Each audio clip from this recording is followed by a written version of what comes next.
I realized that a lot of people who have been tuning into this channel for quite a while don't necessarily know who I am because I've never talked about myself. I'm just not the best at talking about myself, but I've been getting DMs from people asking who I am and if I could introduce myself, so I will do just that. My name is Chjango Unchained. I came up with that pseudonym before I joined crypto. I was fresh out of college and I was working as an early career hire at the Jet Propulsion Laboratory. I was very much a cog in that machine, working a 9-to-5 job, and at some point I woke up to the fact that, okay, I was in this rat race and I really didn't like it. You know, working a job like that really was soul crushing for someone with my personality. But one day I woke up and realized that I was a cubicle cuck, and I did not want to be a cubicle cuck for the next 50 years of my productive adult life. And as it happened, I learned about Bitcoin from one of my friends that I went to college with. He was mining Bitcoin in 2014, and he told me about this technology and how it works and why it is decentralized and what decentralized even meant. So at that point, I was hooked. In that very same day, I said, okay, I'm gonna figure out a way to work on this thing and be able to self-sustain without a salary, without a 9-to-5 job. So January 21st, 2015 was when I quit my job at JPL, and I decided, fuck it, I'm gonna go to Bali, I'm gonna just do some yoga, and I'm gonna learn about Bitcoin. So I go to Bali, and there's a little Bitcoin community there. Went to a little Bitcoin meetup. We hosted these meetups every single week for another 10 months. And everyone that came through was just basically an early crypto OG. Virgil Griffith actually came through one of our meetups, and that's how I met him. I met Victor Tron through one of our Bitcoin meetups. And then we also invited Andreas Antonopoulos to Bali to come speak, and he fucking did. And that was one of the highlights of my early Bitcoin career. But basically, during that time, I was spending all of my time learning about the technicals of Bitcoin, reading the Stanford Bitcoin book, or sorry, it might have been Princeton Bitcoin book, and hosting Bitcoin conferences. That was basically how I got my feet wet in the space, because at the time, if you were not an engineer, then you really didn't have a role in the space. So I had to kind of find my footing about how I could contribute, and that was basically the start. I went into crypto when it was just Bitcoin, and I guess Vitalik was in a little room conceiving of this idea called Ethereum. At that time, I realized that these are going to be the financial rails of the future. This is a paradigm shifting thing, and the world is going to have to adapt itself slowly over time to catch up to what this vision really is. I was unemployed for a really long time from 2015 to 2017. I was writing technical articles, teaching people about Bitcoin, reporting about Bitcoin startups and some of the earlier drama. In 2016, it coincided with the Bitcoin scaling debates. Fast forward to January of 2017, I came back to the United States and I landed in CoinDesk Construct. And that was when I met everybody, the who's who of crypto. I met Emin Gun in that day. I met Joseph Poon, Christopher Jeffrey, ran into Joe Lubin. San Francisco at that time was the epicenter of development for all of crypto. Blockstream was there, Purse was there, Lightning Network was there, and people were hosting regular meetups at the Digital Garage. I knew that was where I needed to be. Mid-2017, I joined Cosmos. Jim Yang, who was the number 3 guy who joined Cosmos after Jaquan and Ethan Buckman, he asked me to join because he saw my articles. He saw that I was a Bitcoin writer, and he asked me, hey, do you know what Cosmos is? Do you know what Tendermint is? I'm like, of course I do. Cosmos, Internet of Blockchains, very ambitious project. I'm in.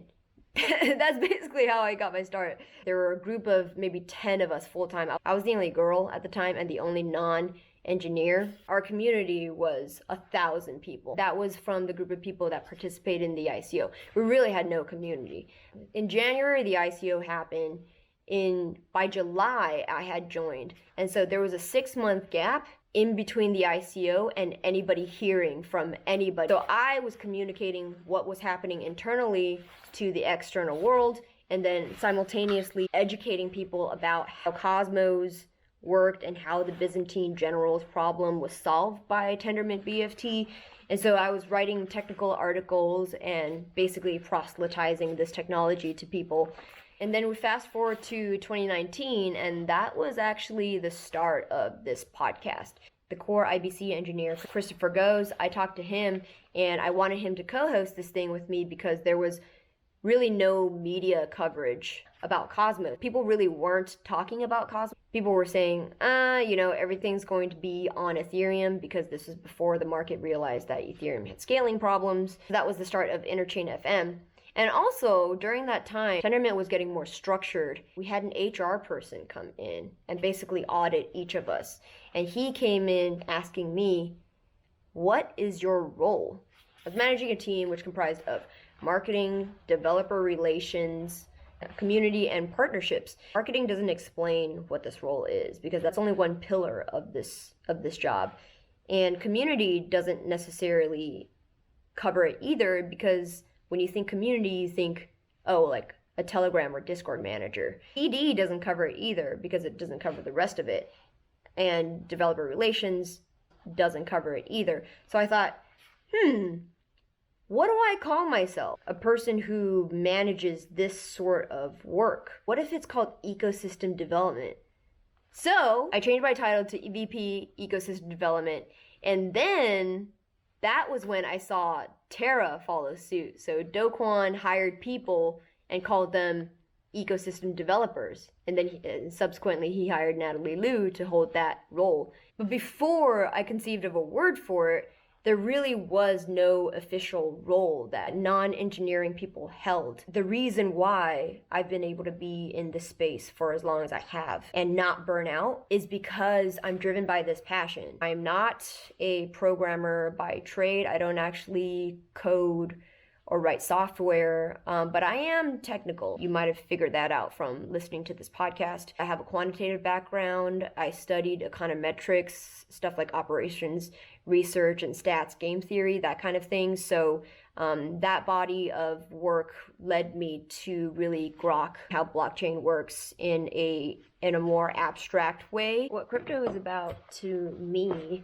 when I started is that it's about this movement.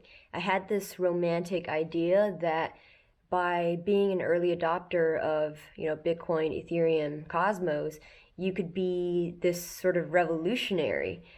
And so I had this really naive conception of what it is. And when I started, I thought, okay, this is 2014. Let me just fast forward 10 years from now and see what this market might look like. And to me, it was just this distant dream of mainstream adoption. And I didn't really know what mainstream adoption meant, because it turned out to be a lot different than what I envisioned. I envisioned this utopia where everyone and their grandmas would have Bitcoin in the palm of their hands, and we could just transact with one another, and we could leapfrog the banks and create a parallel, separate economy that's sort of isolated from the traditional economy that we're currently in. Little did I know that it would turn out like this. So what I mean by like this is, okay, in 2020, 2021, we saw so many new people flood into the space. Okay, just by the promise of getting rich quick. That's what they saw crypto as.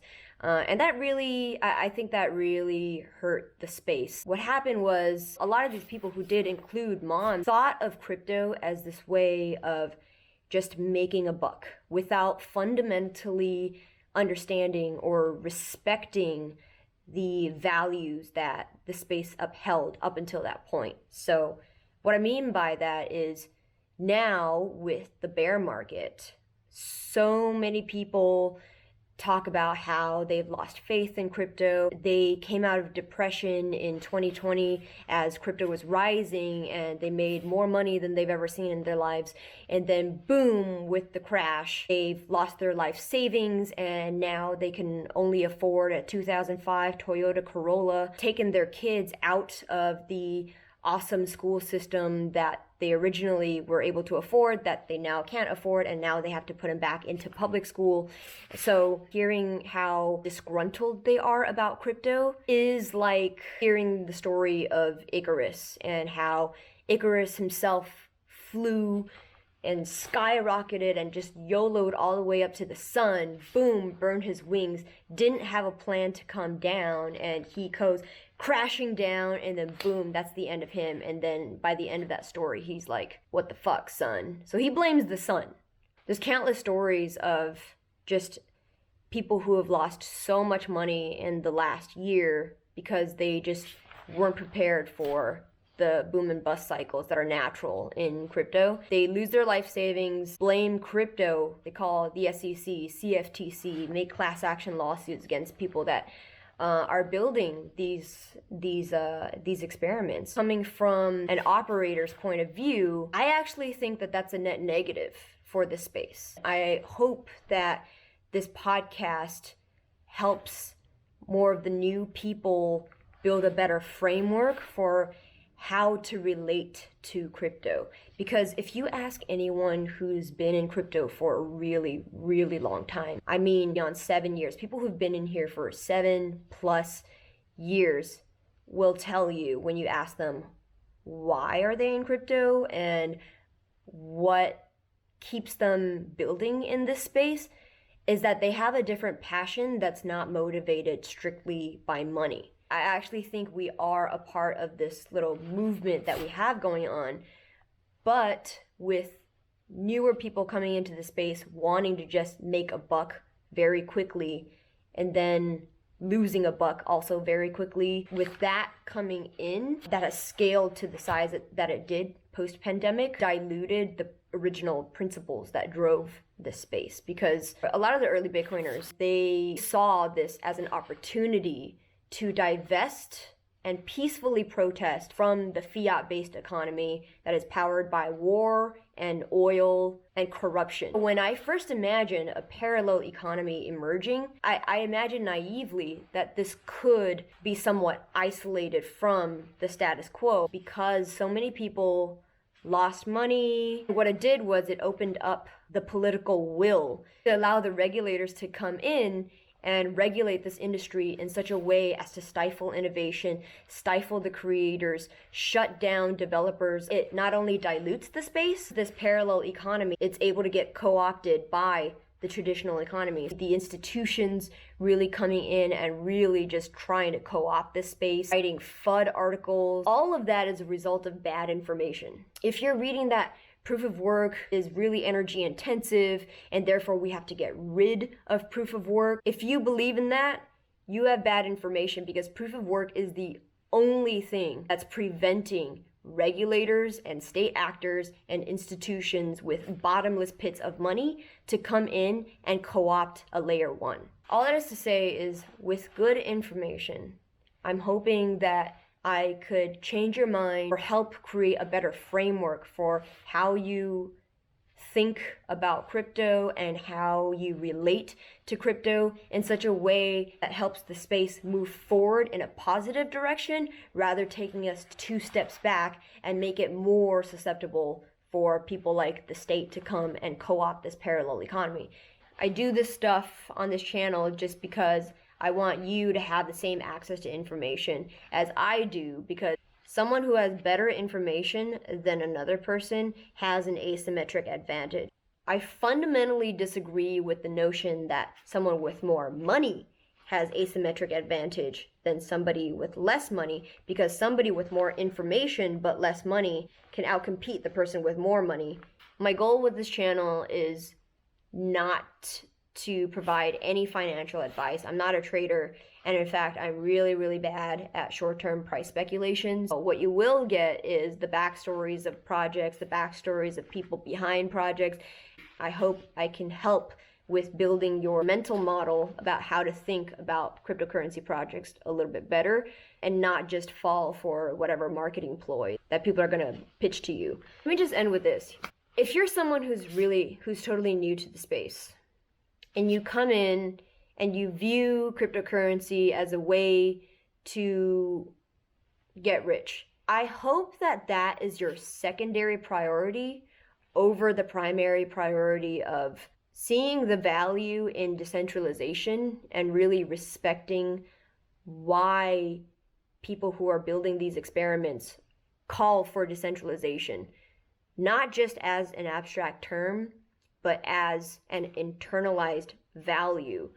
Because if you don't care about decentralization and censorship resistance, please go invest in stocks.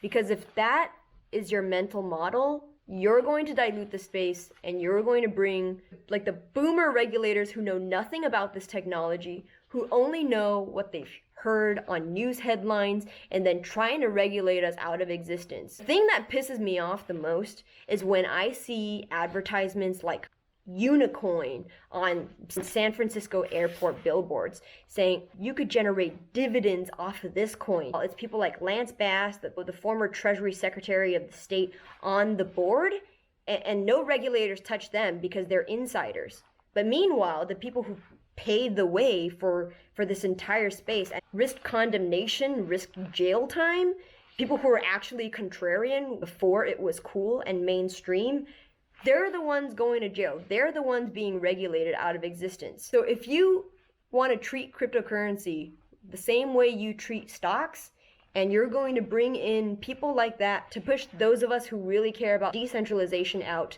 and usher in those same people who are part of those same institutions that we were trying to build away from, then please stay in your TradFi world. If you don't like TradFi and you are actually wanting to build your way with the rest of us into this parallel economy, I welcome you to keep on building, sir.